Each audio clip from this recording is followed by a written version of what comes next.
welcome to day 3 of RV Gonna Make It. So this is a little bit kind of related to the last one we did about doing things the right way. And we have found that, so we're kind of traveling, we're kind of just taking it as it goes.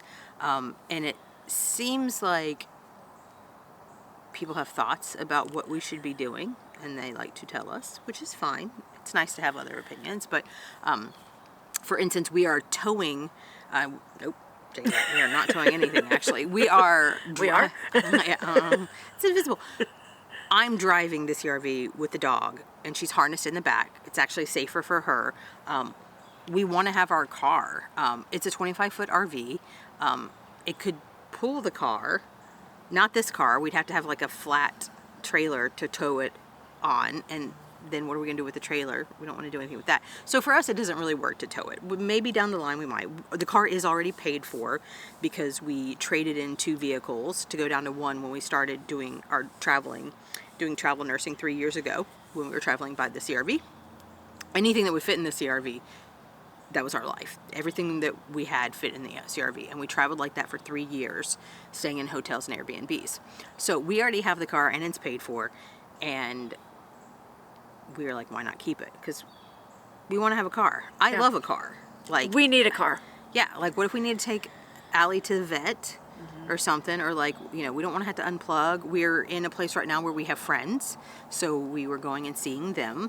And for us, it's just worth it. We're not even sure really yet, like, how we want to do this. So we're just going to kind of do it the way we're doing for now. Yeah. But people have opinions. People have so many opinions. And when you don't have like a super huge plan, they want to tell you about it. And so that kind of goes with, you know, like the instruction manual for, what's it called? It's not winterizing. It's sanitizing the water system. Like, there are instructions, and you should probably use the instruction manual for certain things. Like, if it's man-made, there's probably an instruction manual, and you probably want to use it. Yeah. Like, there is technically probably a right way to do that. Sure. But, like, you know, you need to know how to use a toaster, but that doesn't tell you, like, how to make the toast, like what level of toastiness you actually want. Yeah, I like a different level of toastiness. She likes it burnt. You do. No. I like it darkly toasted. Burnt. I like a dark toast, like a dark roast, but except for toast. Some would say. You like raw bread. It's not raw. You like barely warmer than room temperature bread. No, it's got a light golden brown. So, like, you know, the amount of toast is up to whoever, but you still kind of do need to follow some instructions. So there's some things you need to follow instructions for, but a lot of things there aren't. And, you know, we're doing it the way that works for us, you know, and there's a lot of rules, and just like, don't drive more than 5 hours and whatnot. And is there a right way to RV? Because there's definitely people that will tell you there's a right way. There is a right way, I think, for individuals, I think, to do it your way. But like, why are we doing this life? Why are we full-time RVing if we're just going to live somebody else's prescribed way? Yeah, absolutely. We could have just stayed with doing what we were doing before. Yeah. And I do think it's really interesting how vehemently people will stand behind that their way is the way. Right. And everybody is going to need something a little bit different. And this, for example, going back to the towing thing, you know, that's like one of the first things that people ask me when they know that we have the RV and then we have the car. Oh, so you tow your car? And like, it's not that we haven't explored all the options. We have researched all the options. We know all the choices. Probably. There could be some things we're overlooking, but in general. I don't mean to say we've done a, you know, complete. What my point is that we have examined this. We have examined what are at least the mainstream options, and we have chosen what we've chosen because it works for us. Yes. And anybody out there that's trying to do something new is going to find many, many people with very strong opinions on how they should do it the correct way. And it's so silly because you're the only person who's living your life. And so there is no prescribed right way to do that, because no one's ever done it before, because you're the only you, and you're the only you taking this path right now. And we have lots of choices every day to make. Yes, we do. And I don't want to get hung up on every single choice and researching it to death. And is this the right way? Is this the best way to do this? Like 100 years ago, when you didn't have access to all this information at your fingertips, you know, Yeah. I feel like maybe people could just make a decision and go with it. Well, for one, like, you know, if you're not putting all your stupid things you've done on YouTube, What? people, Stupid? people, What?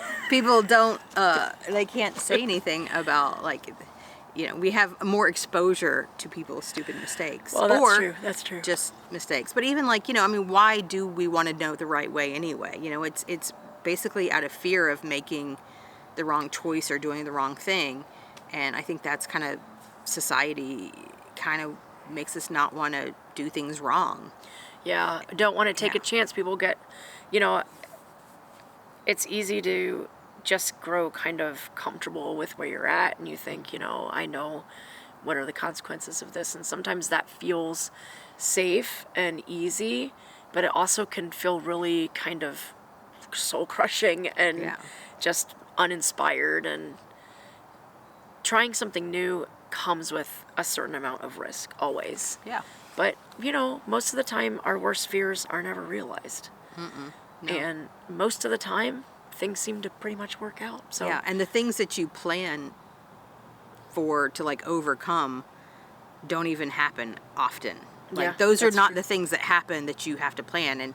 And it seems to me that the best thing we can do is be in, like, a good frame of mind and not be really busy minded and, like, thinking about a bunch of things, even being distracted by other things. The best thing we can do for us to be able to follow that inner guidance that we all have is to just kind of be chill and okay. And Yeah. and so, like, there will be things that come up, but, like, we can respond in the moment to what needs to be responded to. And the more, like, level-headed and just okay and at peace we are, the better decisions come from that. Because, like, I don't know who makes really great decisions in, like, a tizzy and stressed and, like, frantic. Like, that's not when nobody that's not when makes good decisions. my that way. best decisions happen. No, from it's not that. good. So, you know, having, you know, the fear, I mean, it's good to know, like, what to be on the lookout for, but at some point you just got to do stuff. Yeah. And you just have to try things, even if people are telling you that they would do it a different way. That's great. They can go do theirs that way, and you can still do yours. Yeah, the and way I mean, you I wanna think do it. people, you know, want to help, and, you know, it does seem like if you let people know that you're just kind of not winging it, we're just seeing where things go, and, like, do we have to plan as much? People, loved ones will try to give you, they think you don't have a plan, they might want to give you a plan. Yeah. So there just doesn't seem to be, like, any one right way. Like, so far what we've been doing, again, day 3, we could be totally wrong. We could be this, you might hear from us on day 8 that We have says, 362 more of these to do. yeah. So plenty of time. So you might find out from us that we have changed our minds. But that's also one of the things too, is, like, this is what we're doing right now as we're figuring out how we want to travel and what we want to do and what we want to be available for, like what opportunities we want to be available for. But that might change, and we might say, you know what, we don't want to tow a car. Yeah, right totally. now, or, like, we do want to tow a car, or Yeah, we're open to the possibilities, but also, you know, one step at a time, and we're going to try out different things, and I'm sure we'll change our minds. We'll do it different ways, and even the last time we did this, we did it different than we're doing it now, so lots of chances. yeah. And so, you know, I guess the lesson kind of is, like, follow your gut and do what's right for you, and don't be discouraged by doing the things that you want to do from what other people say works for them, because everybody kind of lives in a different reality, and everybody is different, and so there's no one size fits all No. type of situation. And just because you do it different than someone else does not mean that you're doing it wrong. no, it doesn't. And do it your way, you know, Do it your way. I like it. because that's kind of what we're doing. We're kind of just doing what we want to do, and if we find that doesn't work out, then we'll try something different. Yep.